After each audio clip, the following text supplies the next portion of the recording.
আসসালামু আলাইকুম দর্শক। সাম্প্রতিক বাংলাদেশের নানা বিষয় নিয়ে আজকে আমাদের সঙ্গে আলোচনায় আছেন রাজনৈতিক বিশ্লেষক।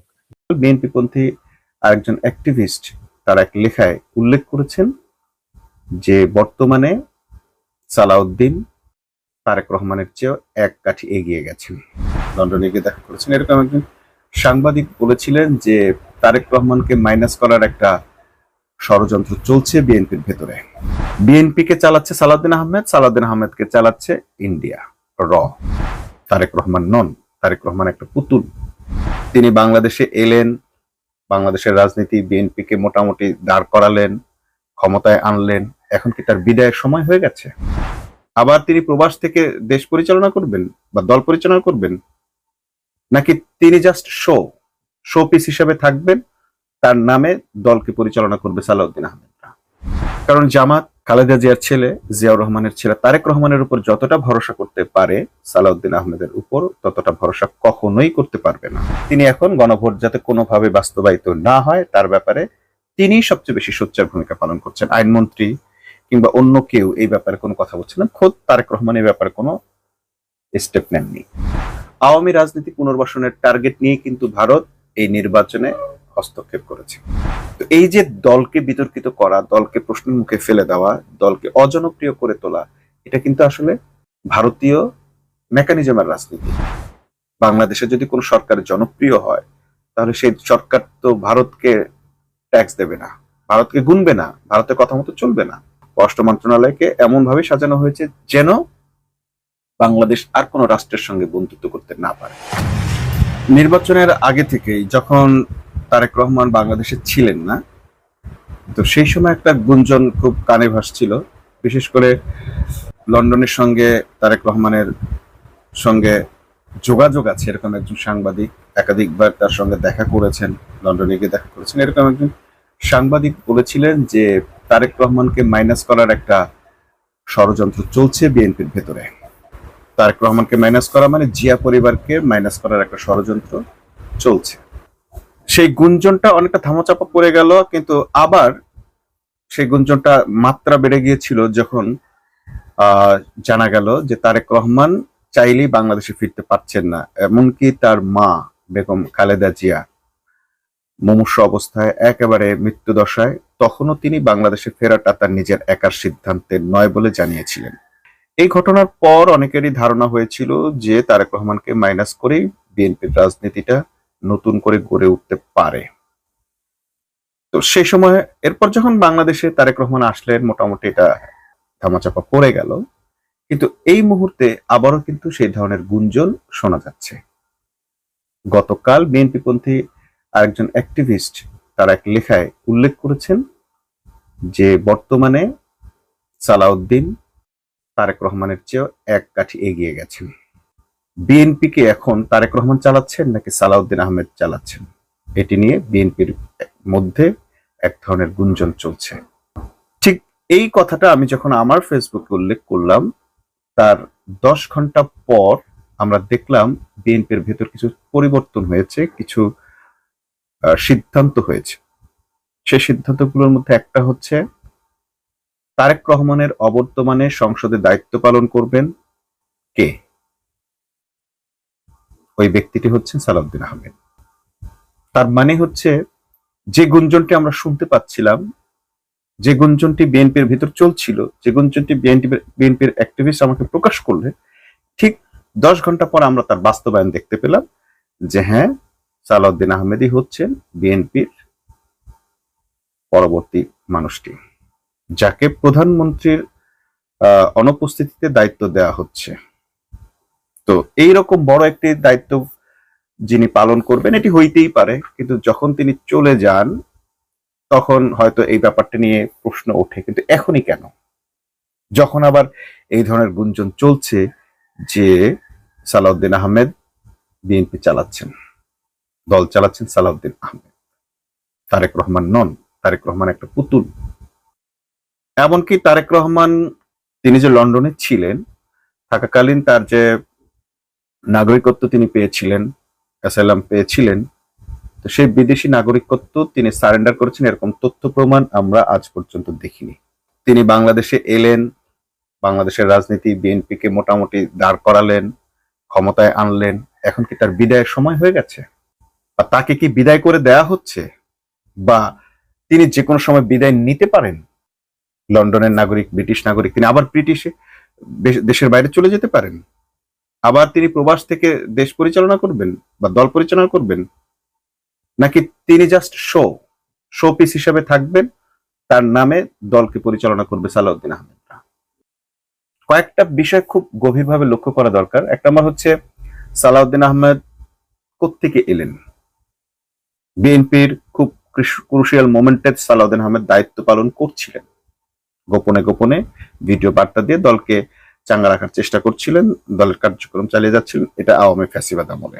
কিন্তু এরপর আমরা দেখলাম সালাউদ্দিন আহমেদের একটা গুমের খবর আমাদের সামনে, চোখের সামনে প্রচার হলো, কিন্তু আসলে সেই ঘটনাটি আমরা পরে আর গুম হিসেবে দেখলাম না। সালাউদ্দিন আহমেদও ফেরার পরে আর কোনো গুমের নালিশ কোথাও করলেন না। কোথায় গুম হয়েছিলেন, কিভাবে ছিলেন, সেগুলো দেখা গেল না, কিন্তু আমরা বিভিন্ন মাধ্যমে জানলাম তিনি আসলে গুম হন নাই। তিনি ভারতের শিলংয়ে রাজকীয় হালে ছিলেন। তার কিছু ছবি আছে শিলংয়ের রিসোর্টে বা শিলংয়ে তার ভাড়া করা বাড়িতে, বিলাসবহুল বাড়ি, বিলাসবহুল তার সোফা এবং ডেকোরেশন এবং তার ড্রয়িং রুম, সেখানে তিনি রাজকীয় স্টাইলে আছেন এবং ভারতীয় স্টাইলে আছেন। ভারতীয় পোশাক আশাকে মোটামুটি ভারতীয় যেভাবে পোশাক পরে, ভারতীয় নেতারা যেরকম সাদা লুঙ্গি পরে বা ধুতি পরে, ঠিক অনেকটা সেই রকম ভাবেই তাকে দেখা গেছে। তো গুঞ্জন যেহেতু আছে যে তিনি শিলং থেকে রয়ের বিশেষ প্রশিক্ষণ নিয়ে বাংলাদেশে ফিরেছেন, এবং এখন আমরা দেখছি সালাউদ্দিন সেকেন্ড ম্যান হচ্ছেন বিএনপির, বা আইওয়াস প্রথম ব্যক্তিটাই হচ্ছে, বিএনপি পরিচালনাই হচ্ছে সালাউদ্দিনের আহমেদের অধীনে বা নেতৃত্বে। বিএনপির তৃণমূল কর্মীরা কিংবা বিএনপির যারা শুধুই আবেগ দিয়ে দল করেন, তাদের মধ্যে এটা নিয়ে তেমন কোনো চিন্তা চেতনা নেই। তারা ফ্যামিলি কার্ড নিয়ে খুশি, তারা ঈদের উপহার পেলে খুশি, তারা একটা চাকরি চায়, কিন্তু তাদের দল আসলে কোথায় যাচ্ছে, তারেক রহমান কি চালাচ্ছে না সালাউদ্দিন আহমেদ চালাচ্ছে, এগুলি না তাদের চিন্তা নেই। তো এইসব কথা বললে তাদের খুব বেশি তাদের চেহারার পরিবর্তন হয় না, বরং তারা মানে খেপে গিয়ে যে বলে তাকে গালাগালি করে। কিন্তু যদি এরকম হয় যে তারেকের বাইরে চলে যাচ্ছে বিএনপি, সেটি কি কারোর জন্য সুখকর হবে? যারা বিএনপি করে তাদের জন্য, কিংবা বিএনপি করে না, বিএনপি বিরোধী যেমন জামাত এনসিপির জন্য কি সেটি সুখকর হবে? হবে না। কারণ জামাত খালেদা জিয়ার ছেলে, জিয়াউর রহমানের ছেলে তারেক রহমানের উপর যতটা ভরসা করতে পারে, সালাউদ্দিন আহমেদের উপর ততটা ভরসা কখনোই করতে পারবে না। তার চেয়েও বড় কথা হচ্ছে, সালাউদ্দিন আহমেদের ব্যাপারে যে ধরনের গুঞ্জনগুলো রয়েছে, সেই গুঞ্জনগুলো যদি সত্য হয় তাহলে তো এক ব্যাপার, আর যদি সত্য নাও হয়, এই সালাউদ্দিনকে কেউ আস্থায় আনতে পারবে না। তাহলে বিষয়টা কি দাঁড়াচ্ছে? বিষয়টা দাঁড়াচ্ছে, বিএনপি কে চালাচ্ছে সালাউদ্দিন আহমেদ, সালাউদ্দিন আহমেদকে চালাচ্ছে ইন্ডিয়া র। যদি এটা হয়, তাহলে বিএনপির ভবিষ্যৎ কি, বাংলাদেশের ভবিষ্যৎ কি, বাংলাদেশের সার্বভৌমত্ব থাকলো কোথায়? আমরা অনেকগুলো বিষয় খেয়াল করলাম যে সালাউদ্দিন আহমেদ নিজেই গণভোটের দাবি করেছিলেন, প্রসঙ্গটা তিনি তুলেছিলেন, গণভোট হোক। কিন্তু এরপর দেখলাম কি, তিনি এখন গণভোট যাতে কোনোভাবে বাস্তবায়িত না হয় তার ব্যাপারে তিনি সবচেয়ে বেশি সোচ্চার ভূমিকা পালন করছেন। আইনমন্ত্রী কিংবা অন্য কেউ এই ব্যাপারে কোনো কথা বলছে না, খোদ তারেক রহমান এই ব্যাপারে কোনো স্টেপ নেননি। এটি কার ইশারায় হচ্ছে? মির্জা ফখরুল এই ব্যাপারে কোনো কথাই বলছেন না। কেন সালাউদ্দিন সাহেবই সবসময় এই জিনিসটা ডিল করছেন? আমরা কয়েকটা বিষয় এখানে খেয়াল করি। একটা হচ্ছে, সালাউদ্দিন আহমেদ, তারেক রহমান যে কাজগুলো করছেন, এই এক মাসে যা যা করেছেন, অনেক প্রশংসা পেয়েছেন, প্রশংসা পাওয়ার মতো কাজ করেছেন। নাম্বার ওয়ান, তিনি বিজয় উল্লাস করলেন না, বিজয় মিছিল করলেন না, হাঁসপাটি করতে দেননি দলকে। তারপর কিছু অঘটন ঘটেছে, ঘটলেও বড় মাত্রায় অঘটন কোনো ঘটনা বাংলাদেশে ঘটতে দেওয়া হয়নি, যেটি রাজনৈতিক পট পরিবর্তনের পর, সরকার পরিবর্তনের পর হয়ে থাকে। সিগনিফিকেন্ট কিছু ঘটনা ঘটেছে, কিন্তু অলমোস্ট মোটামুটি নিয়ন্ত্রণে ছিল। তিনি 9টা থেকে অফিস শুরু করেন, জাস্ট টাইমে অফিস শুরু করেন, যেটি তার কিন্তু নতুন কালচার না, তার পূর্বের আগেও তিনি এটা করেছেন। তিনি যখন সারা বাংলাদেশে প্রতিনিধি সম্মেলনগুলো করেছিলেন, সেখানে তিনি সবার আগে গিয়ে উপস্থিত হতেন এবং জাস্ট টাইমে উপস্থিত হতেন। এরপর তিনি গাড়ির বদলে হাঁটার প্র্যাকটিস করা, এরপরে ভিআইপি প্রোটোকল না নেয়া, সমস্ত গাড়ি বন্ধ করে না দেয়া, তারপর জামাতের ইফতার মাহফিলে অংশ নেয়া, সবচেয়ে বড় তার পজিটিভ যে জিনিসটা মানুষ দেখেছিল সেটি হচ্ছে খুব দ্রুতই তিনি ইমাম সাহেবদেরকে মুয়াজ্জিনদেরকে সরকারিভাবে ভাতা দেওয়ার ব্যাপারটাকে ফাইনালাইজ করে ফেললেন। তো এই যে বিএনপির কার্যক্রম মানে তারেক রহমানের কার্যক্রমগুলো একদিকে যেমন প্রশংসা কাটছে, ঠিক অন্যদিকে বিএনপিকে মানুষ ব্যাশিং করে শেষ করে ফেলছে, সে কারণগুলো কার দ্বারা ঘটছে? সালাউদ্দিন আহমেদের দ্বারা ঘটছে। বিএনপি এই মুহূর্তে সবচেয়ে বেশি অজনপ্রিয় শুধুমাত্র সালাউদ্দিন আহমেদের এই কয়েকটি কথার কারণে, কয়েকটি সিদ্ধান্তের কারণে। সে সিদ্ধান্তগুলো কি? প্রথম সিদ্ধান্তই হচ্ছে গণভোটকে না করা, স্বীকৃতি না দেয়া, এইটাকে হাইকোর্টে নিয়ে যাওয়া। তো যে তারেক রহমান বলেছেন যে প্রতিশ্রুতি দিয়ে প্রতিশ্রুতি রক্ষা না করা ধর্মের অবমাননা, সেই তারেক রহমান যেখানে তিনি বক্তব্যে স্পষ্ট বলেছেন আমরা জুলাই আন্দোলন মেনে চলবো, জুলাই সনদ মেনে চলবো, আপনারা হা ভোট দিবেন, সেই তারেক রহমান এখন জুলাই সনদকে নিয়ে তার আমলে এটা কিভাবে হচ্ছে? এটা কি তার ইচ্ছায় হচ্ছে নাকি সালাউদ্দিন আহমেদের ইচ্ছায় হচ্ছে? সালাউদ্দিন আহমেদ তথা ইন্ডিয়ার ইচ্ছায় হচ্ছে। এই সরকার ক্ষমতায় আসার পর পর কিছু পরিবর্তন ঘটেছে, যেমন বাংলাদেশের বিএনপির সঙ্গে চীনের একটা সম্পর্ক নষ্ট হতে চলেছে। তো বাংলাদেশের সঙ্গে চীনের সম্পর্ক তখনই নষ্ট হয় যখন সরকারের ওপর ভারত ভর করে। 2016 সালে শেখ হাসিনা যখন ভারতের কাছ থেকে দুটি সাবমেরিন নিল, চীনের কাছ থেকে যখন দুটো সাবমেরিন নিল, চীন যখন বাংলাদেশে দুটো সাবমেরিন রাখলো, তখন থেকেই আওয়ামী লীগের সঙ্গে শেখ হাসিনার সঙ্গে সম্পর্কটা নষ্ট হয়ে গেল। ঠিক সেই কাজটা কিন্তু এবার বিএনপির আমলে হচ্ছে। অলরেডি তাইওয়ানকে দূতাবাস দেওয়া হ্যান ত্যান একটা ব্যাপার এখানে আছে, এবং তাইওয়ানকে দূতাবাস দেওয়ার ব্যাপারে এর আগে চীনের সঙ্গে বিএনপির সম্পর্ক নষ্ট করার ক্ষেত্রে যার সবচেয়ে বড় ভূমিকা ছিল আমির খুসরো মাহমুদ চৌধুরী, তিনি এখন একটা বড় রোল প্লে করছেন। সালাউদ্দিন আহমেদের সঙ্গে তিনি একজন ব্যক্তি যিনি বিএনপিকে ভারতপন্থী বানিয়ে ফেলছেন। যে বিএনপি ভারতের বিরুদ্ধে স্লোগান দিল, ভারত বয়কটের আহ্বান করলো, যে রিজভী আহমেদ প্রকাশ্যে ভারতের শাড়ি পরালেন, একাধিকবার এই কর্মসূচি পালন করলেন, সেই বিএনপি এখন পুরোপুরি ভারতের পকেটে ঢুকে গেছে। কার নেতৃত্বে? শহীদ হাদি একটা কথা বলে গেছিলেন যে জিয়া পরিবার কখনোই ভারতের ফাঁদে পা দেবে না, ভারতের পকেটে ঢুকবে না, জিয়া পরিবারকে ভারত গ্রাস করতে পারবে না। কিন্তু আমরা দেখছি তারেক রহমানকে অলরেডি গ্রাস করে ফেলেছে। আদৌ কি তারেক রহমানকে গ্রাস করেছে, নাকি তার সঙ্গের যে উপদেষ্টা মাহাদি আমিনদেরকে দিয়ে তারেক রহমানের পার্টটাকে ভারত লিড দিচ্ছে? অর্থাৎ তারেক রহমান যাই কিছুই বলুক না কেন, ভারতের কথাটাই মিডিয়ার সামনে আসছে, বা তারেক রহমান আসলে নিজের থেকে কোনো কিছুই করতে পারছেন না। তার যে প্রধান হাতগুলো আমির খুসরো মাহমুদ চৌধুরী, মির্জা ফখরুল এবং সালাউদ্দিন আহমেদ, এরা সবাই ভারতপন্থী। এই যে ভারতপন্থী অংশটা সক্রিয় হয়ে গেল, এই সক্রিয়তার কারণেই বিএনপিকে এখন ভারতপন্থী মনে হচ্ছে, এবং ভারতের কারণেই কোনো সিদ্ধান্ত, জনগণের জন্য কোনো সিদ্ধান্ত এই সরকার নিতে পারছে না। অর্থাৎ গণ অভ্যুত্থানকে স্বীকৃতি দেওয়া, আওয়ামী লীগের বিচার করা, এই আওয়ামী লীগের বিচারের বদলে এখন বিএনপি আওয়ামী বয়ান নিয়ে রাজনীতি করছে। পুলিশ হত্যার বিচার করবে, অর্থাৎ জুলাই আন্দোলনে যারা অংশ নিয়েছিল তাদের বিচার করার হুমকি দিচ্ছে বিএনপির একাধিক নেতা। ইশরাক তো একেবারে প্রকাশ্যেই বলেছে, সালাউদ্দিন আহমেদ বলেছে, সালাউদ্দিন আহমেদ উল্টাটাও বলেছে, এবং আরো অনেকেই বলছে যে পুলিশ হত্যার বিচার করবে, অর্থাৎ এনসিপি কে ফাঁসির কাঠগড়ায় দাঁড় করাবে, বা জামাতের যারা অংশ নিয়েছিল তাদেরকেও। আবার আমরা দেখলাম আওয়ামী লীগ থেকেও একই হুমকি দেওয়া হয়েছে। আইভি রহমান হুমকি দিয়েছেন এদের সংসদ ভবনের এদের ছবি দিয়ে এদের ফাঁসি দেওয়া হবে।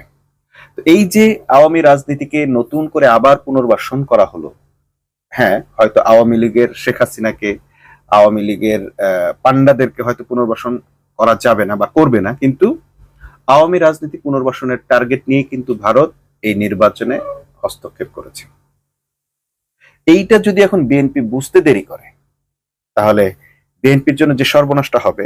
আজকে যারা বিশ্ববিদ্যালয়ের ভাইস চ্যান্সেলর হয়েছেন, জাস্ট হয়তো 5 বছর, 2 বছর, 3 বছর বা আরো বেশি হোক, তারপর তাদের পরিণতি কি হবে? যারা আওয়ামী লীগ আমলে ভাইস চ্যান্সেলর ছিলেন, মসজিদের ইমাম পর্যন্ত পালিয়ে যেতে বাধ্য হয়েছেন। দলীয়করণের এমন একটি খারাপ নজির হচ্ছে এটা, যে দলীয়করণ করার পর সেই মানুষগুলো এমন হয়ে যায় যে তাদের আর বাংলাদেশে থাকার কোনো অবস্থান তৈরি থাকে না, বাংলাদেশে তার থাকতেই পারে না। তাহলে আজকে যারা বিভিন্ন সেক্টরে 42 জন জেলা প্রশাসক, প্রশাসক নিয়োগ, সিটি প্রশাসক, সিটি কর্পোরেশন গুলোতে প্রশাসক নিয়োগ হলো, এটা হলো সেটা হলো, ভাইস চ্যান্সেলর গুলো নিয়োগ হলো, সব দলীয় লোক নিয়োগ হলো, বাংলাদেশ ব্যাংক গভর্নর দলীয় ভাবে নিয়োগ পেলেন, বিচারাঙ্গনে দলীয় ভাবে নিয়োগ হলো। এই যে দলীয় ভাবে সমস্ত বাংলাদেশটাকে একেবারে নিজের মুঠোর মধ্যে নিয়ে নেওয়া, এটা একটা খারাপ সিমটম। কারণ বাংলাদেশের মানুষ এই দলবাজিটা আসলে সেভাবে পছন্দ করে না। কারণ এটা দুইটা ক্ষতিকর দিক। একটা হচ্ছে যে যাকে পদে দিচ্ছেন সে তো আর মানে দলের জন্য আর তার কিছু করার থাকে না, কারণ সে যেটা করেছে সে তখন আখের গুছায় এবং তার একটা গোষ্ঠী নিয়ে সে আখের গুছায়, তার লোকদেরকে সেখানে প্রতিষ্ঠিত করার চেষ্টা করে, সে টাকা পয়সা ওয়ালা হয়ে যায়, টাকা পয়সা নিয়ে সে বিদেশে ভাগার চেষ্টা করে, সে কিভাবে টাকা সংরক্ষণ করবে, তার যার সম্পদ আসে সে চিন্তা করে আমাকে অনন্তকাল বাঁচতে হবে, না বাঁচতে আমি এত টাকা উপার্জন করলাম সেগুলো আমি ভোগ করবো কিভাবে।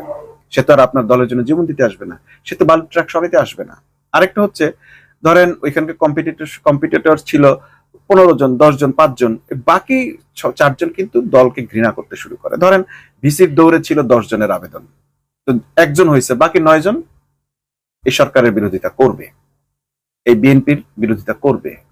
কারণ 17 বছর পর যখন দল ক্ষমতায় আসছে তখন তাদের মূল্যায়ন করেনি। কয়জনকে মূল্যায়ন করতে পারবে সরকার? কয়টা পোস্ট আছে সরকার দিতে পারবে এদেরকে? কয়জনকে? বিশ্ববিদ্যালয়ে তো আর 200 নেই, কিন্তু তার তো প্রার্থী আছে 200-র বেশি। সেক্ষেত্রে যদি মেধার দিক থেকে কাউকে নিয়োগ দেওয়া হয় তাহলে অন্যদের মনে একটা সান্ত্বনা থাকে। তো আমরা দেখলাম যে এইভাবে বিএনপি কিন্তু এখন সবচেয়ে বেশি বিতর্কের মুখে পড়ে গেছে, বিশেষ করে এই নিয়োগের ক্ষেত্রে। যে নিয়োগের ক্ষেত্রে বলা ছিল জুলাই সনদে যে এই নিয়োগ সরকারের একক ক্ষমতা বলে হবে না, প্রধানমন্ত্রীর একক ক্ষমতা বলে হবে না, এটি হবে একটি আলাদা কমিটি গঠনের মধ্য দিয়ে, এবং সেই কমিটিতে বিরোধী দল লোক থাকবে, বিচারপতিদের মধ্যে থাকবে, সরকারি দলের থেকে লোক থাকবে। অর্থাৎ একটা স্বচ্ছ প্রক্রিয়ার নিয়োগ কিন্তু চেয়েছিল। কেন চেয়েছিল? কারণ এর ভিত্তিতে এই নিয়োগ প্রক্রিয়া, এই চাকরি, এই কোটা নিয়েই কিন্তু আসলে আন্দোলনটা হয়েছিল। 2000-এর মানে মোটামুটি প্রায় 2000 মানুষ জীবন দিয়েছিল এবং 30,000-এর মতো মানুষ পঙ্গুত্ব বরণ করেছিল। কিন্তু আজকে আমরা দেখলাম সমস্ত রক্তের বদলা এক দলীয় নিয়োগের মধ্যে পর্যবসিত হলো, ফুল আওয়ামী রাজনীতি পুনর্বাসিত হলো। এবং এটাই হচ্ছে ভারতের মেকানিজম, যে তারা সবসময় বাংলাদেশে এই রাজনৈতিক সিস্টেমটাকেই এস্টাবলিশ করে রাখেন, যাতে বাংলাদেশের মানুষ কখনো কোনো দলের প্রতি একচ্ছত্র ভাবে আস্থা রাখতে না পারে। ইতিমধ্যেই আমরা দেখলাম ফ্যামিলি কার্ড নিয়ে ব্যাপক বিতর্ক হয়ে গেছে, কারা ফ্যামিলি কার্ড পেয়েছে, দলের লোকেরাই শুধুমাত্র পেয়েছে। এখন ধরেন বিএনপি কে ভোট দিচ্ছে 3 কোটি বা 3.5 কোটি মানুষ বা 4 কোটি মানুষ, কিন্তু ফ্যামিলি কার্ড পেয়েছে কয়জন? এবং এই ফ্যামিলি কার্ড দেওয়ার বিনিময়ে অনেকের কাছে টাকা নেওয়া হয়েছে। মিডিয়া সব আসতেছে না, আসতে পারছে না, মিডিয়াকে সেভাবে আটকানো হয়েছে। কিন্তু এই যে মানুষ কিন্তু খেপে যাচ্ছে যে আমি তো পাইলাম না, অমুক পাইলো। এক হচ্ছে তার প্রতি হিংসাবোধও আছে, আবার নিজের বঞ্চনার ক্ষোভ আছে, মানুষ কিন্তু ক্ষুব্ধ হচ্ছে। 3 মাসের মধ্যে এটার একটা বড় ধরনের বাস্ট হতে পারে। তো এই যে দলকে বিতর্কিত করা, দলকে প্রশ্নের মুখে ফেলে দেওয়া, দলকে অজনপ্রিয় করে তোলা, এটা কিন্তু আসলে ভারতীয় মেকানিজমের রাজনীতি। বাংলাদেশে যদি কোনো সরকার জনপ্রিয় হয় তাহলে সেই সরকার তো ভারতকে ট্যাক্স দেবে না, ভারতকে গুনবে না, ভারতের কথা মতো চলবে না। সবসময় এরকম অবস্থা রাখতে হবে যে বাংলাদেশের সরকার সবসময় নড়বড়ে থাকবে, যেন সে ভারতের সাহায্য নিতে বাধ্য হয়। এবং সেই কারণে বাংলাদেশের সরকারকে সবসময় চীন থেকে, আমেরিকা থেকে, অন্য যে কোনো রাষ্ট্রের বন্ধুত্ব থেকে দূরে রাখা হয়। কোন রকম যদি একটু বন্ধুত্বের আভাস পায় সেখানে এসে ভারত আটকে দেয়। এবং জানা যাচ্ছে যে আসলে পররাষ্ট্র মন্ত্রণালয়কে এমন ভাবে সাজানো হয়েছে যেন বাংলাদেশ আর কোন রাষ্ট্রের সঙ্গে বন্ধুত্ব করতে না পারে। এমনকি বিরোধী দল যে চীনের সঙ্গে একটা সুসম্পর্ক গড়ে তুলেছিল, সেই জায়গাটাতেও গতকাল আমরা দেখলাম একটা ইফতার অনুষ্ঠান নিয়ে সেই ষড়যন্ত্রকারীদের অন্যতম, ভারতের হয়ে বাংলাদেশকে নিয়ে ষড়যন্ত্রের এখন প্রধান স্টেক হোল্ডার হচ্ছে, প্রধান ব্যক্তিটি হচ্ছে জোকার 9। সে কিন্তু এটা নিয়ে বিতর্ক সৃষ্টি করলো এবং আমরা দেখলাম যে মোটামুটি এটা একটা ভাইরাল ইস্যু হয়ে গেল। চীনা দূতাবাস এটা নিয়ে আবার ব্যাখ্যা দিতে বাধ্য হলো, যেখানে জামাতের আমির স্পষ্ট ভাষায় বলছেন চীনের পক্ষ থেকে সম্পূর্ণ অর্থায়ন চীনের, জামাত শুধু তত্ত্বাবধান করেছে। এবং প্রত্যেককে দেখলাম চীনা রাষ্ট্রদূতের সঙ্গে পরিচয় করে দিচ্ছে, তা চীনের পক্ষ থেকে আপনাদের উপহার আপনাদের পছন্দ হয়েছে, এইভাবে কথা বলছে। কিন্তু সেইটাকে নিয়ে বললো কি এটা নাকি জামাত প্রচারণা চালিয়েছে, এটা তাদের। তো এই যে চীনের সঙ্গে বাংলাদেশের সঙ্গে একটা ভুল বোঝাবুঝির পরিবেশ তৈরি করার চেষ্টা, এই চেষ্টাটা আসলে ভারতীয় মিডিয়ার চেষ্টা, ভারতীয় ষড়যন্ত্রকারীদের চেষ্টা, বাংলাদেশকে অন্য যে কোনো রাষ্ট্রের সঙ্গে বন্ধুত্ব থেকে দূরে রাখার একটা নগ্ন হস্তক্ষেপ। এখন যারা বিএনপি করেন তারা কি চাইবেন যে দেশ তারেক রহমান নয় সালাউদ্দিন আহমেদ চালাক? আমার ধারণা এটা বিএনপির কেউ পছন্দ করবে না, কিন্তু ঘটনাটা সেভাবেই ঘটছে। যদি বিএনপির সাকরেদরা, বন্ধুরা, ভক্তরা, বট বাহিনী মনে করেন যে ঠিক আছে এটাই ভালো হয়েছে, তাহলে আপনারা সেটা মনে করতে থাকেন। কিন্তু মনে রাখবেন, ভারত আওয়ামী লীগকে অজনপ্রিয় করেছে, এই বাংলাদেশ থেকে বিতাড়িত হতে, জনগণের মন থেকে উঠে যেতে বাধ্য করেছে। আজকে শেখ মুজিবের কথা বলার মতো কোনো লোক নেই, শেখ মুজিবের মূর্তি পূজার মতো কোনো লোক নেই, আওয়ামী লীগের কথা উচ্চারণ করার মতো কোনো লোক নেই। অথচ বাংলাদেশ থেকে লক্ষ লক্ষ কোটি টাকা পাচার করে, দুর্নীতি করে যাদেরকে পরিপোষণ করা হলো, তারাও কিন্তু আজ হাসিনার পাশে এসে দাঁড়ায়নি। আবার খালেদা জিয়ার আমলেও আমরা দেখেছি তার বালির ট্রাক সরাতে কেউ আসেনি। এমন একটি রাজনৈতিক দলের টিকে থাকা সেফ একটি ভিনদেশী শক্তির উপর নির্ভর করেই সম্ভব। যে কারণে জুলাই সনদে এইরকম একটি ক্লজ রাখা হয়েছে যে দলীয় প্রধান এবং রাষ্ট্রের প্রধান এক ব্যক্তি হতে পারবেন না। তাতে কি হয়, আজকে যদি বিএনপি তার দলীয় প্রধান সিলেক্ট করে ফেলতে পারে, তাহলে কি হবে? তাহলে সেই দলীয় প্রধান তার নিজস্ব একটা বলয় তৈরি করতে পারবে, একটা নেতৃত্ব তৈরি হবে।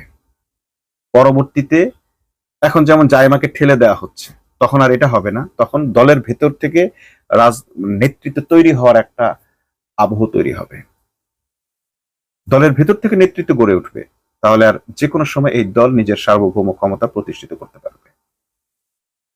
কিন্তু যখন পরিবার কেন্দ্রিক বা একটা ব্যক্তি কেন্দ্রিক হয়ে যায়, তখন সেই পরিবারকে ভারত নানাভাবে পলিটিসাইজ করতে পারে। কারণ তার তো জানাই আছে এরপরে কে আগামী 20 বছর বিএনপি রাজনীতি এইভাবে নিয়ন্ত্রণ করতে পারবে। তারেক রহমানের ডান হাত বাম হাত ভারতের কবজায় আছে। এখন যদি সালাউদ্দিন আহমেদকে সরিয়ে দিতে হয়, তাহলে বিকল্প লোক লাগবে, কিন্তু সেই বিকল্প লোক তো নেই। তারেক রহমান ধরা তার লোক দিয়ে, তারপরে ধরল কাকে দিয়ে? সালাউদ্দিনকে দিয়ে। কিন্তু যদি দলের ভেতর গণতান্ত্রিক চর্চা থাকতো, দলের চেয়ারম্যান যদি ভিন্ন কেউ হতে পারত, তাহলে সিদ্ধান্তটাও ভিন্ন হতে পারত। Two heads are better then one, দুইটা মাথা থাকলে কিছুটা হলো বেটার হতো। কিন্তু আমরা দেখছি বাংলাদেশে বিএনপির রাজনীতি আওয়ামী রাজনীতির পুনর্বাসন, বিএনপির রাজনীতি আওয়ামী বলয়ে ঢুকে পড়েছে, এবং এই বাংলাদেশের জনগণের আর কোনো সুখ নেই, শান্তি নেই। আগামী ঈদের পর থেকে আপনারা দেখবেন প্রত্যেকটা দ্রব্যের পণ্যের দাম বেড়ে যাচ্ছে। এবারে আপনারা দেখেছেন যে গাড়ি ভাড়া প্রচুর বাড়তি নেওয়া হয়েছে, মন্ত্রী সেটা অস্বীকার করছেন, ঠিক আওয়ামী লীগের মন্ত্রীরা যেটা করতেন। কিন্তু ইউনূসের আমলে কিন্তু এটা হয়নি। দুর্নীতি এবং দলীয়করণ ঠিক যেভাবে আওয়ামী লীগের সময় হয়েছে এখনো হচ্ছে। বিএনপির ভবিষ্যৎ, বাংলাদেশের ভবিষ্যৎ, বাংলাদেশের রাজনীতির ভবিষ্যৎ নিয়ে আমরা চরমভাবে হতাশ। অনেকেই ভাবছে হ্যাঁ বিএনপি পড়ে গেলে লাভ, হ্যাঁ একদিক থেকে লাভ, কিন্তু পরবর্তী হালটা কে ধরবে?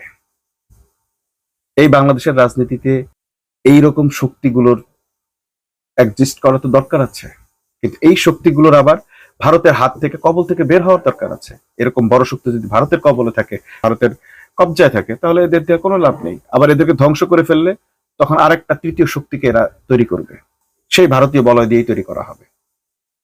এর জন্য প্রয়োজন এই রাজনৈতিক গুলোর সংশোধন, এমন টিম তৈরি করা যে টিম ভারতের বলয় থেকে বের হয়ে নিজেদের রাজনীতিটা করতে পারবে। বিএনপির প্রতি সে আহ্বান জানিয়ে আজকের মতো এখানে শেষ করছি। আল্লাহ।